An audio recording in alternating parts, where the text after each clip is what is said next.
Welcome student. आज इस video में हम बात करने वाले हैं आपका रिफ्रैक्शन थ्रू ए प्रिज्म के बारे में। जैसा आप देख रहे हैं, हम आज प्रिज्म में देखेंगे कि उसका रिफ्रैक्टिव इंडेक्स कितना होता है जिस मटेरियल से वो बना हुआ है, साथ ही साथ उसके कुछ और रिलेशनशिप हम कैसे मिल सकता है जब हम रिफ्रैक्शन को और डीपली स्टडी करते हैं। चलिए शुरू करते हैं। हम एक प्रिज्म लेते हैं आपका। इसके लिए इस तरह से हमने एक प्रिज्म ले लिया। प्रिज्म को हमने कह दिया ए बी सी। ये जो ए है ये एंगल ऑफ प्रिज्म कहलाता है। This is called angle of prism. Generally lab में आपका इक्विलैटरल ट्रायंगल के प्रिज्म प्रोवाइड किए जाते हैं, तो ये जनरली आपका 60 डिग्री का होता है। अब हम बना लेते हैं आपका इंसिडेंट रे। इंसिडेंट रे बनाने के साथ साथ हम एक नॉर्मल भी बना लेंगे, क्योंकि हमें एंगल रिप्रेजेंट करना है। एंगल पे मैं बाद में आता हूं। ये हो गया आपका रिफ्रैक्टेड रे। आप देख रहे हैं थोड़ा सा मैंने स्लैंट किया इसमें। ये लाइन और ये लाइन अब पैरेलल नहीं है। फिर हम दूसरा नॉर्मल यहां से बना देते हैं आपका। ये नॉर्मल हो गया और इस तरह से ये आपका इमर्जेंट रे हो जाएगा। ठीक है, इसको मैं एन कह देता हूं, इसको एन डैश कह देता हूं। ठीक है, ये आपका इंसिडेंट, रिफ्रैक्टेड, इमर्जेंट रे। ओके, इंसिडेंट रे और नॉर्मल के बीच का जो एंगल है वो जानते हैं, वो आई कहलाता है आपका एंगल ऑफ इंसिडेंस। जो आपका इमर्जेंट रे है या ट्रांसमिटेड रे है और नॉर्मल के बीच का जो एंगल है वो आपका ई कहलाता है, एंगल ऑफ इमर्जेंस। और यहाँ रिफ्रैक्शन के आपके, क्योंकि दो जगह रिफ्रैक्शन हो रहा है, तो इसको हम कह देते हैं आर और इसको कह देते हैं हम आर डैश। ठीक है, ये हमारे एंगल ऑफ रिफ्रैक्शन हो जाता है। और नेमिंग भी कर देते हैं। मान लीजिए इसको मैंने कह दिया आपका एम, इसको कह दिया आपका पी, इसको कह दिया मैंने क्यू। ओके, इस तरह से नेमिंग कर दिया। हम यूज इसको करने वाले हैं, इसलिए नेमिंग कर रहे हैं। ओके, नाउ ये आपका आई हो गया, ये आपका ई हो गया, ये आपका आर हो गया, ये आपका आर डैश हो गया। अब ये जो रे है, जो इंसिडेंट रे है, ये अपना रास्ते से कितना डेविएट हुआ, that is angle of deviation कितना है, वो हम शो करना चाहते हैं। एंगल ऑफ डेविएशन कहने का मतलब है लाइट रे आ रहा है, आपने उसके रास्ते में एक प्रिज्म रख दिया। प्रिज्म रखने के कारण वो इधर कहीं से निकल गया, तो इसका मतलब वो अपने रास्ते से डेविएट हो गया। कितना डेविएट हुआ, उसके लिए आपको इंसिडेंट को आगे बढ़ाओ, इमर्जेंट को पीछे करो, जो एंगल बनेगा वो आपका एंगल ऑफ डेविएशन होता है। तो वही चीज को हम यहां देखने वाले हैं। तो एंगल ऑफ ये जो इंसिडेंट रे को हम आगे बढ़ाते हैं, इमर्जेंट को पीछे ले जाते हैं, यहां ये मीट करते हैं, ये एंगल आपका हो जाएगा आपका एंगल ऑफ डेविएशन, जिसको हम डेल्टा से डिनोट कर रहे हैं। तो this delta is your angle of deviation. बाकी सारे चीजें तो आप जानते हैं, ये एक नया पार्ट है आपका एंगल ऑफ डेविएशन। तो ये हमारा जो डायग्राम है, रे डायग्राम है, वो कंप्लीट होता है ना। अब इस पे हम आपका कुछ मैथमेटिकल ऑपरेशन या कुछ प्रॉपर्टी इस्तेमाल करके देखते हैं किस रिजल्ट पे हम पहुंच रहे हैं आपका। देखिएगा, अब देखिए, in the quadrilateral APMQ, APMQ क्या हो रहा है, ये एंगल 90 है। देखिए, ये एंगल 90 है, ये एंगल 90 है। आपको पता है टोटल सम तो 360 डिग्री होता है। तो ये वाला एंगल 90, ये वाला एंगल 90, तो बाकी जो बचे इनका सम भी कितना होना चाहिए, 180 होना चाहिए, क्योंकि 90 90 180 तो यूज हो गया 360 में से, है ना। ये चारों का मिला के 360, ये दोनों तो पहले से ही 90 हो गए। देखिएगा, ये वाला और ये वाला, ये दोनों तो 90 हो गए, तो बच गए ये दोनों। तो इसको मैं ए, अब एंगल ए ना लिख के सिंपली ए लिख रहा हूं, प्लस एंगल PMQ, ये मिला के 180 डिग्री हो जाए। ओके, नाउ ट्रायंगल PMQ में देखो, ट्रायंगल PMQ में क्या हो रहा है। ट्रायंगल PMQ में ये जो ट्रायंगल है R प्लस आर डैश और ये एंगल 180 होगा, ट्रायंगल सम प्रॉपर्टी। तो आपका R plus R dash plus angle PMQ कितना हो जाएगा, 180 डिग्री हो जाएगा। अब आप इन्हीं दोनों इक्वेशन को देखिए, कंपेयर कीजिए। राइट हैंड साइड तो इक्वल है, लेफ्ट हैंड साइड भी इक्वल हो जाएगा आपका। PMQ यहां पर सेम हो गया, तो बचा क्या, हमें इन दोनों से क्या मिल जाता है, आपको मिल जाता है कि A is equal to R plus R dash. ये एक इंपॉर्टेंट रिजल्ट हमें मिल जाता है जो आगे हम यूज करेंगे। सो ए हमें मिल गया R plus R dash. Okay, चलिए और आगे हम बढ़ते हैं। अब हम इस डेल्टा पे आते हैं जो हमारा डेविएशन एंगल है। आप इस ट्राइंगल को देखिए, यहां मैं एक नाम दे देता हूं PMQ, इसको दे देता हूं मैं मान लो R। तो इन ट्राइंगल PRQ ये वाला ट्राइंगल को देखिएगा, ये वाला, ये जो डेल्टा है ये एक्सटीरियर एंगल है इसका, ठीक है। इन ट्राइंगल PRQ ट्राइंगल अगर हम देखें PRQ, तो डेल्टा आपका एक्सटीरियर एंगल है। तो डेल्टा इंटीरियर जो होते हैं अपोजिट इंटीरियर एंगल्स के सम के बराबर होगा, तो डेल्टा हो जाएगा ये वाला एंगल और ये वाले एंगल के बराबर। तो ये वाला एंगल कितना है RPQ, एंगल RPQ प्लस ये वाला एंगल कितना है RQP, एंगल RQP के बराबर हो जाएगा, ठीक है। आपका सिंपल ट्राइंगल की प्रॉपर्टीज इस्तेमाल किए हैं। Okay, next. अब देखिए आप यहां पर जो ये एंगल है, ये वाला एंगल ये पूरा एंगल और I आपका इक्वल है, ये वाला और I वर्टिकली अपोजिट एंगल्स हैं। देखिएगा ये पूरा और ये आपका वर्टिकली अपोजिट एंगल है। तो ये वाला एंगल तो आपका हमने किसी से सिंबल से नहीं डिनोट किया है, तो क्या हम इस एंगल को लिख सकते हैं I माइनस R, क्योंकि ये पूरा और ये पूरा तो इक्वल है, ठीक है। तो ये वाला एंगल कितना हो जाएगा I माइनस R। तो ये वही एंगल है RPQ, देखिए RPQ, तो RPQ को क्या लिख सकता हूं I माइनस R, तो हो जाएगा I माइनस R आपका प्लस RQP देखिए RQP ये वाला।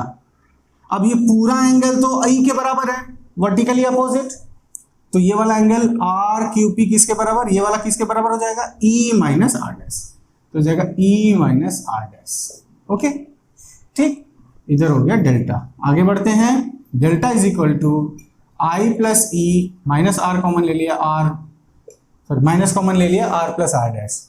What is R plus R dash? A। So delta is equal to I plus E minus A, या A plus delta is equal to I plus E। एक important result हमें मिल गया, ठीक है। इन ए रिफ्रैक्शन ऑफ आपका prism हमें एक इंपॉर्टेंट रिजल्ट मिला that angle of prism plus angle of deviation is equal to angle of incidence plus angle of emergence. So A plus delta is equal to I plus E। This is a important result that we have got. Okay, चलिए अब हम और आपका discussion का आगे बढ़ाते हैं और इस डेल्टा को और डीपली समझने की कोशिश करते हैं। ये रिजल्ट हमारे साथ रहेंगे, ये रिजल्ट को फिर हम आगे यूज करने वाले हैं, ठीक है। तो जो इंपॉर्टेंट रिजल्ट हम यूज करेंगे इसमें मैं अलग से लिख देता हूं, A is equal to R plus R dash and A plus delta is equal to I plus E। इनका हम इस्तेमाल करेंगे आपका, ठीक है। चलिए अब देखिए ये जो डेल्टा है आपका, अगर मैं एक ग्राफ बनाता हूं, ठीक है, एंगल ऑफ इंसिडेंस और डेल्टा के बीच में एक ग्राफ अगर हम प्लॉट करते हैं for different angle of incidence, तो जो ग्राफ हमें मिलता है कुछ ऐसा मिलता है, इस तरह का ग्राफ हमें मिलता है। तो आप देख सकते हैं होता क्या है, जैसे जैसे अब इस तरफ हम बढ़ रहे हैं तो I बढ़ रहा है, तो जैसे जैसे एंगल ऑफ इंसिडेंस बढ़ाते हैं आप, मान लो 20 डिग्री 30 डिग्री 45 डिग्री 60 डिग्री ऐसे आप बढ़ाते जा रहे हैं, तो डेल्टा क्या हो रहा है, घट रहा है। पहले घटा फिर बढ़ गया, तो पहले वो घटेगा और बढ़ जाएगा। ऐसा होने के कारण ये जो पॉइंट है आपका, ये वाला, ये आपका हो जाता है minimum delta. This is the minimum delta, जिसमें सबसे कम डेविएशन हो रहा है, ये पॉइंट वही है, ठीक है। तो it is angle of minimum deviation, this one. तो इस एंगल ऑफ मिनिमम डेविएशन में क्या होता है, अगर आप यहां जाएं तो यहां जो I मिलेगा वो E के बराबर मिलता है, ठीक है। अगर आप एंगल ऑफ मिनिमम डेविएशन में देखें तो I इक्वल टू E मिलता है, और ये तब होता है जब आपका जो ट्राइंगल, अगर माने प्रिज्म हम ले रहे हैं, इसमें जो रे है, मैंने आपसे पहले ही कहा था कि रे को मैं थोड़ा स्लांट कर रहा हूं, स्लांटिंग बना रहा हूं।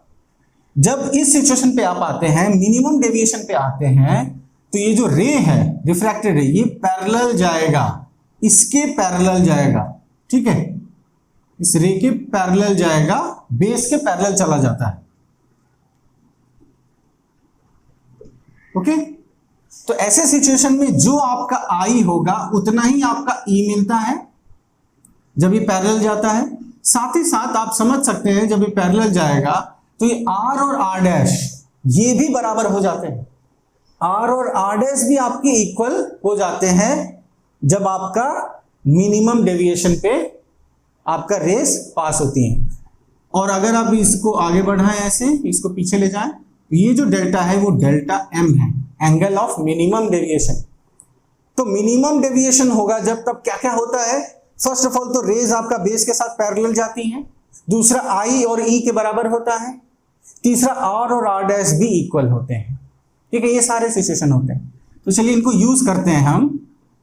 आपका at delta is equal to delta M, मतलब जब एंगल ऑफ डेविएशन मिनिमम हो जाए तब आपका i is equal to e and r is equal to are dash, ये हमें मिलता है और लाइट ऐसे पैरेलल जाती है, रिफ्रैक्टेड रे पैरेलल।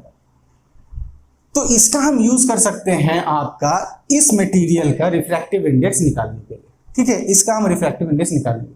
तो मान लीजिए बाहर का हम मान लेते हैं n1, इसका हम मान लेते हैं आपका n2।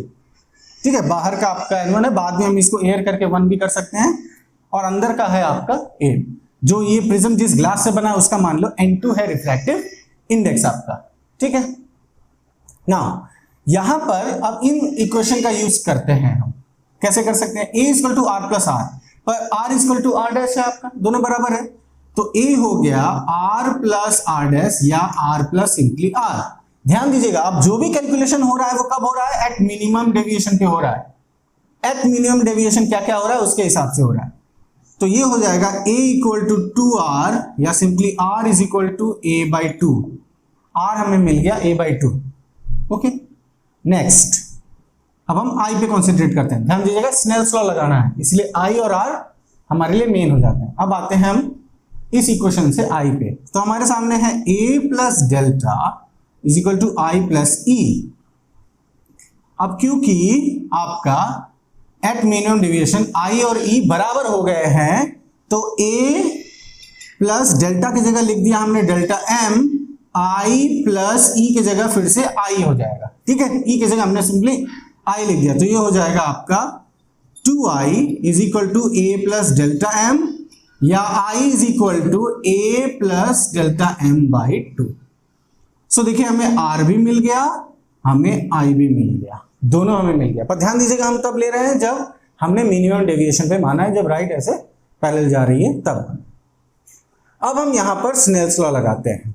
ठीक है, तो स्नेल्स लॉ लगा रहे हैं हम किसके लिए, फेस AC के लिए, AC फेस में लगा रहे हैं। ओके, तो लिख देता हूं sine I by sine R is equal to sine I by sine R।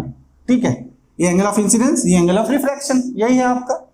ये किसके बराबर हो जाएगा, ये हो जाएगा n2 बाई n1। आपसे मैंने पहले भी इस पर वीडियो में बात किया है, जिस मीडियम में रिफ्रैक्शन हो वो मीडियम आपका न्यूमरेटर में आता है, n2 by n1।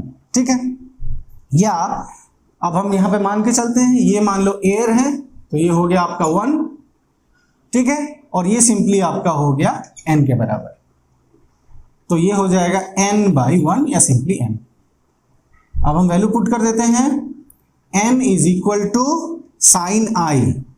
Sign I कितना है, a प्लस dm बाई 2, ये हो गया आपका equal to sine R, R कितना है, a/2 साइन a/2।